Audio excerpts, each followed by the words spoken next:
আজ প্রায় দিন 15 পর আমি আমার এই বাড়িতে ফিরেছি। ফিরেই সবার প্রথম ছুট দিলাম ছাদের উদ্দেশ্যে।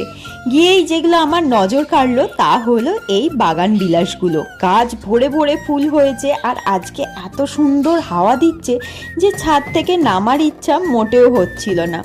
আপাতত 4টে কালারেরই বাগান বিলাস আমার বাগানে ফুটছে। সবার প্রথমে সাদা, তারপর অরেঞ্জ, তারপরে এই একদম টকটকে পিঙ্ক কালারের। আর এইটার কি ভালো ব্যাপার জানো, এই গাছে 2টো কালারের ফুল হয়, ওপরের দিকে পিঙ্ক আর নিচের দিকে এই সাদা সাদা ফুলগুলো। আমার কিন্তু সাদা বাগান বিলাসটা রিসেন্টলি ভীষণ ভালো লাগছে। আর এই সবের মাঝেই হঠাৎ করে আমার চোখ গেল স্থলপদ্মের গাছের দিকে। গাছের ডগের দিকটা দেখলাম পুরোটাই শুকিয়ে গেছে, কিন্তু নিচে থেকে নতুন নতুন পাতা বেরোচ্ছে।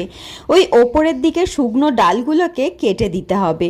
আর তার পাশেই রয়েছে পার্পেল কালারের অ্যালামন্ডা গাছটা বেশ ভালোই হয়েছে, কিন্তু এই ঘাসগুলো বড্ড জেদি বাবা।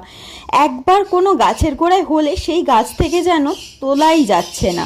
নয়নতারাগুলোও কিন্তু ভালোই ফুটছে, আর তার পাশে একটা লঙ্কাও হয়ে আছে। দাঁড়াও, এটা তুলে নিই, নিচে নিয়ে যাব। কিন্তু এই লঙ্কা গাছের পাশে হয়ে থাকা নয়নতারার গাছটার দিকে চোখ যেতেই মনটা বড্ড খারাপ হয়ে গেল। গাছটায় কিন্তু ভালোই ফুল ফুটেছে, ঝিমোচ্ছে, জল দিতে হবে। ও মা, এ কি, এই যে আমার কাঠগোলাপ গাছের কুঁড়ি দেখা গেছে। আর এর পাশেই রয়েছে লাল রঙের কাঠগোলাপের গাছটা, যেটাতে পাতা বেরিয়ে গেছে।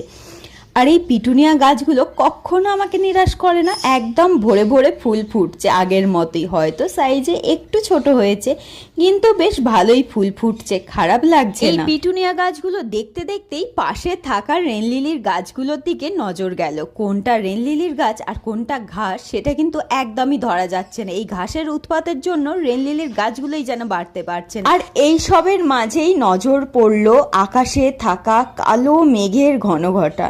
মনে হচ্ছিল এক্ষুনি বৃষ্টি নামবে। এখন শুধু অপেক্ষা কখন বৃষ্টিটা আসবে।